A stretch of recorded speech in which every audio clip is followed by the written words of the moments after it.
Good afternoon everybody.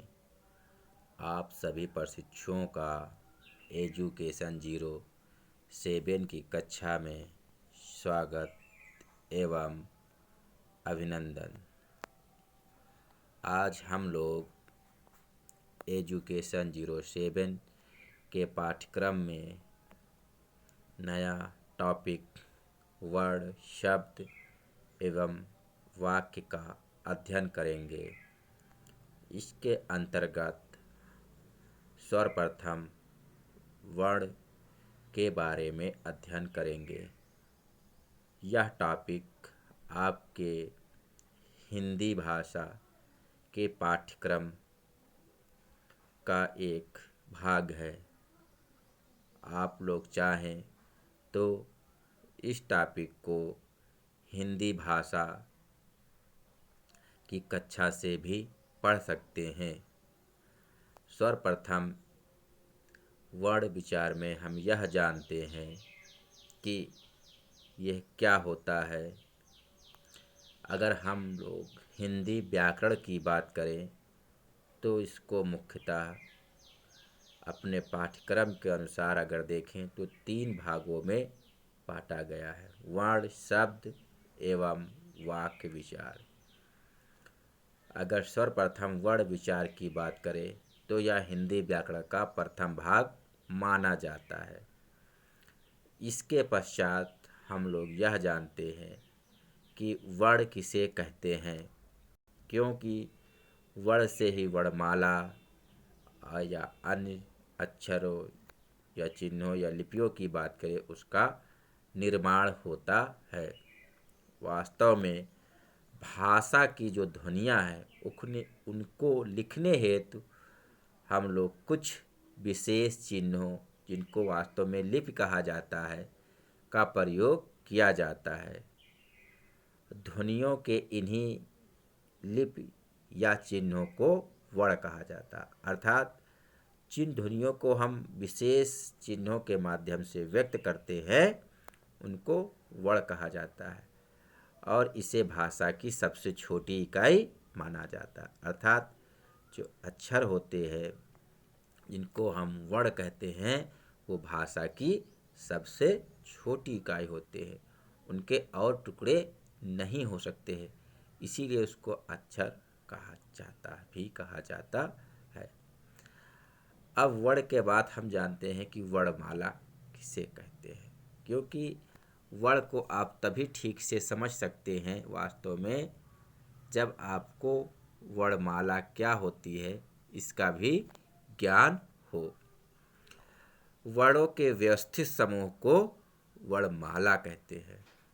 जो वास्तव में प्रशिक्षु जो हमारे वर्ण हैं, आप लोग देखते हैं हिंदी वर्णमाला या वर्ण में छोटा आ से लेकर ज्ञा तक, अर्थात वर्णों के व्यवस्थित समूह। आपको ये भी ध्यान रखना है कि ये क्रमबद्ध रूप में हो। ऐसा नहीं कि आप जो मर्जी हो उसको आगे रखे, जो पीछे के, ऐसा नहीं होना चाहिए। अर्थात ये व्यवस्थित होना चाहिए। जो इनका एक वैज्ञानिक स्वरूप निश्चित किया गया है ये उसी रूप में होने चाहिए। यदि आप उनको अव्यवस्थित या आक्रमिक रूप से रखते हैं तो उसे हम वर्णमाला नहीं कह सकते हैं।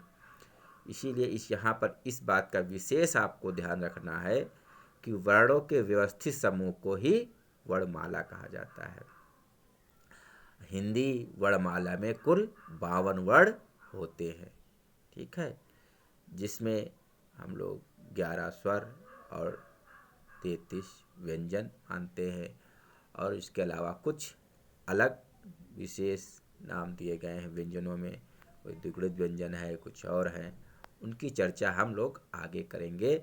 या आप हिंदी कक्षा में आपने पढ़ा होगा कौन से कैसे वर्ण हैं, कौन से स्वर हैं, कौन से व्यंजन हैं, कैसे प्रकार हैं। अब अगर हम बात करें तो जिनकी बात की जा रही थी वास्तव में कि हिंदी वर्णमाला में कुल 52 वर्ण या अक्षर होते हैं। वर्णमाला को सामान्यतः 2 भागों में बांटा जाता है: स्वर और व्यंजन।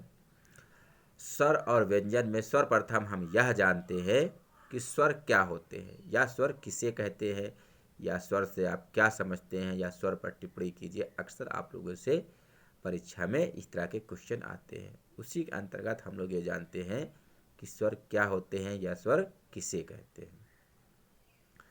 वास्तव में जिन वर्णों का उच्चारण स्वतंत्र रूप से होता है, अर्थात जिन वर्णों को हम बिना किसी दूसरे वर्ण की सहायता से बोल सकते हैं, उन्हें स्वर कहते हैं। अर्थात अगर सामान्य शब्दों में या भाषा में बात की जाए तो ऐसे अक्षर जिनके उच्चारण में हमें दूसरे अक्षरों की कोई सहायता नहीं लेनी पड़ती है स्वतंत्र रूप से, अर्थात वो अपने आप में पूर्ण अक्षर होता है, उसको हम स्वतंत्र रूप से बोल देते हैं। कभी भी उसको बोलने के लिए हमें दूसरे की किसी भी प्रकार की कोई सहायता या मदद नहीं लेनी पड़ती है, उन्हें हम स्वर कहते हैं। और हिंदी वर्णमाला में हमने पहले भी कहा कि 11 स्वर माने जाते हैं। ठीक है, देखिए जैसे है छोटा आ, बड़ा आ, छोटी ई, बड़ी ई, छोटा ऊ, बड़ा ऊ, ए आए ओ आओ। ठीक, इनके अलावा इन बड़ा अक्षरों को भी स्वर माना जाता है। ऐसा है कि पूरी तरह से लोग इस पर एक मत नहीं है, लेकिन इनको अक्सर पंचम वर्ण कहा जाता है, इसीलिए इनको आपको अलग से बताया जाता है। अगर परीक्षा में कभी आपसे पूछा जाता है कि हिंदी वर्णमाला में कितने स्वर होते हैं, तो आप कहेंगे हिंदी वर्णमाला में 11 स्वर होते हैं और आप उन्हीं 11 का उल्लेख करेंगे। जब आपसे पूछा जाए कि पंचम वर्ण या पंचाम वर्ण कौन से होते हैं, तब आप यहाँ पर इनमें है आहा, अंगा, इया, अड़ा, ना, मा। ठीक,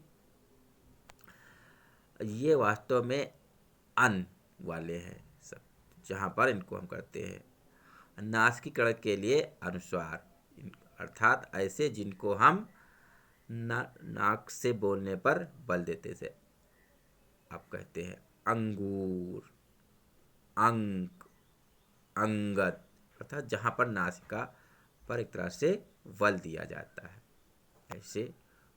ऐसे शब्द हैं जिन पर आप जान सकते हैं। आहा, अघोष, जहाँ हा शब्द अर्थात निश्वास के लिए विसर्ग, वास्तव में एक तरह से जो आप आ के बाद दो बिंदियाँ देखते हैं, इनको हम विसर्ग बोलते हैं। इनको एक तरह से अघोष है कि निश्वास, मतलब आपको लगेगा कि एक विशेष हकार जैसा शब्द होता है। इन स्वरों को हम वास्तव में स्वर की जो अगर हम प्रकार की बात करें तो स्वर 3 प्रकार के होते हैं, ह्रस्वर, दीर्घ स्वर और प्लुत स्वर। यहाँ पर हम इन तीनों के बारे में जानेंगे। सर्वप्रथम अगर हम बात करें तो ह्रस्व स्वर की बात की जाए तो अगर हम देखें तो जिन स्वर्णों के उच्चारण में कम समय लगता है उन्हें हम ह्रस्व स्वर कहते हैं। ये मुख्यतः अगर बात की जाए तो इन्हें मूल स्वर भी कहा जाता है। ये मुख्यतः 4 होते हैं, छोटा आ, छोटी ई, छोटा ऊ और ऋण। क्योंकि इनके उच्चारण में हमें बहुत ही कम समय लगता है, हम बहुत कम समय में और बहुत शीघ्रता से बोल लेते हैं। वास्तव में ये मूल स्वर होते हैं, इसीलिए इन्हें ह्रस्व स्वर भी कहा जाता है। कई बार पूछा जाता है कि ह्रस्व स्वर का दूसरा नाम क्या है, तो ह्रस्व स्वर का दूसरा नाम मूल स्वर भी है या मूल स्वर कहा जाता है। इसके पश्चात अगर हम बात करें दीर्घ स्वर की, वास्तव में जिन स्वरों के उच्चारण में ह्रस्व स्वरों से दुगना समय लगता है उन्हें दीर्घ स्वर कहा जाता है। अर्थात ऐसे वर्ण जिनके उच्चारण में हम जिनके अभी पूर्व में बात किया कि ह्रस्व स्वर, उनके उच्चारण से दुगना समय, अर्थात अगर जितनी सरलता से या कम समय में आप छोटा आप कह लेते हैं, उन्हें आप उतनी आसानी से अगर आप बड़ा कहेंगे तो नहीं कह पाएंगे, उससे दूना समय लगेगा। क्योंकि एक मात्राएं बढ़ जाती हैं, वो दीर्घ हैं तो उन पर जाहिर सी बात है जब मात्राएं आ जाएंगी तो उनके उच्चारण में अधिक समय लगेगा। वास्तव में इनकी संख्या जो है हिंदी वर्णमाला में 7 मानी गई है। जैसे बड़ा आ, छोटी बड़ी ई, बड़ा ऊ, ए, आए, ओ, आओ। आपने देखा कि जो इनका उच्चारण में स्थान है वो ह्रस्व स्वरों से दुगना समय लगता है, अर्थात ना उतनी सरलता से आप बोल पाते हैं ना उतने कम समय में।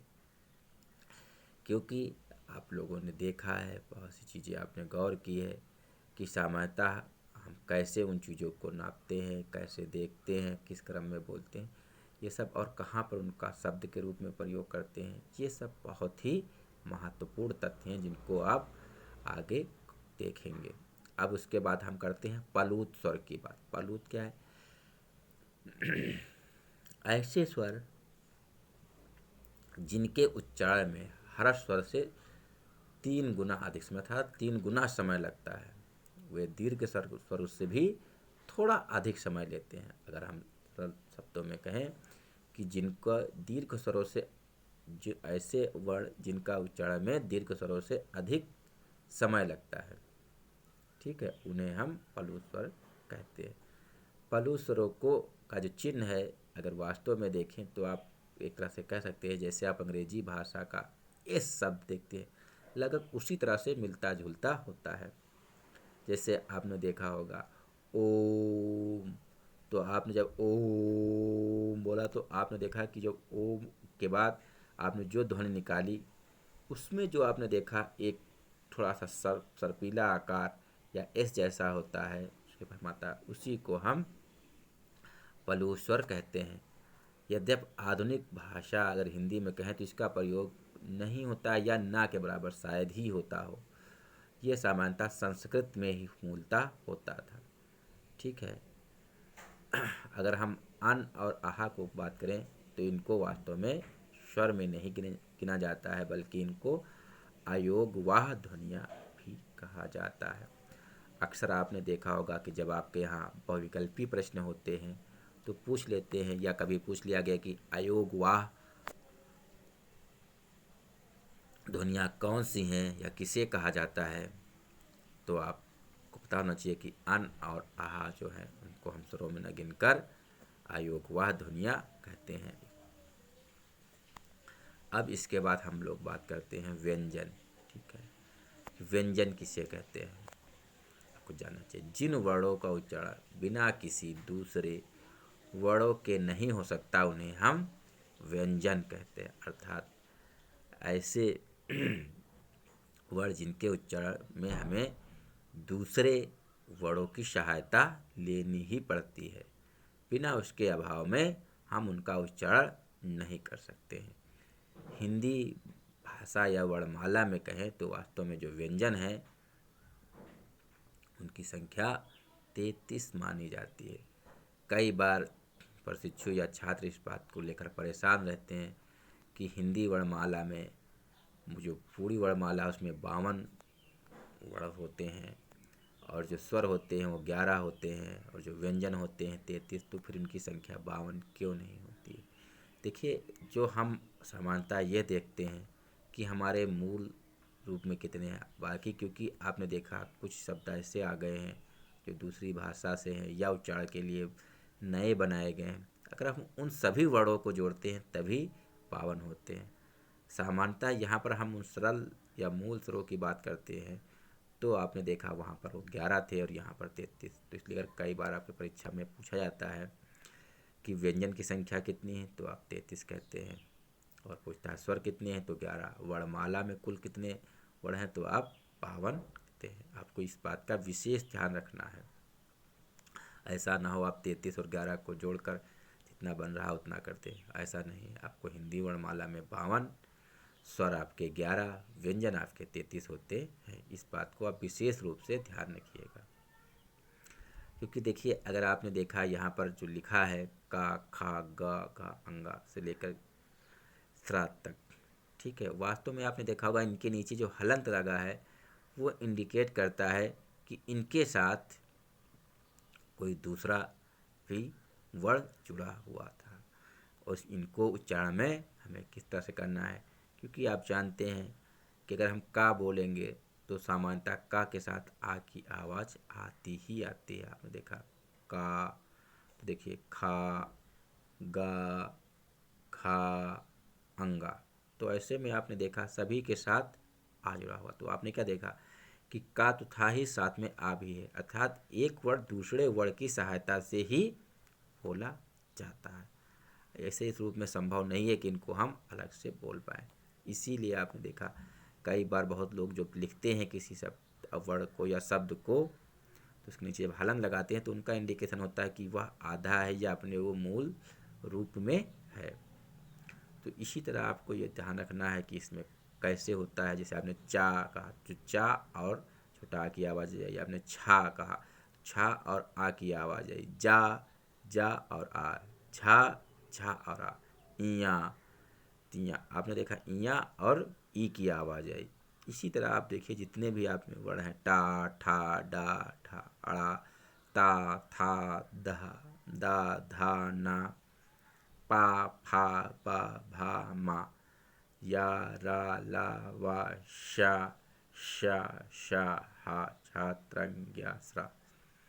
तो आपने देखा यहाँ पर सबके साथ दो वर्ड आपस में मिले हुए हैं। ये आपको जब आप वर्णमाला पढ़ेंगे या इन व्यंजनों को आप पढ़ेंगे या इन वर्डों को, तो आप तुरंत जान जाएंगे कि कहाँ पर किसके साथ क्या है। बस इसके लिए आपको अभ्यास करना होगा और अपनी रुचि विकसित करनी होगी, तथा जब आप वर्ड को पढ़ेंगे तो आप ध्यान देंगे तो आपको तुरंत यह एहसास हो जाएगा।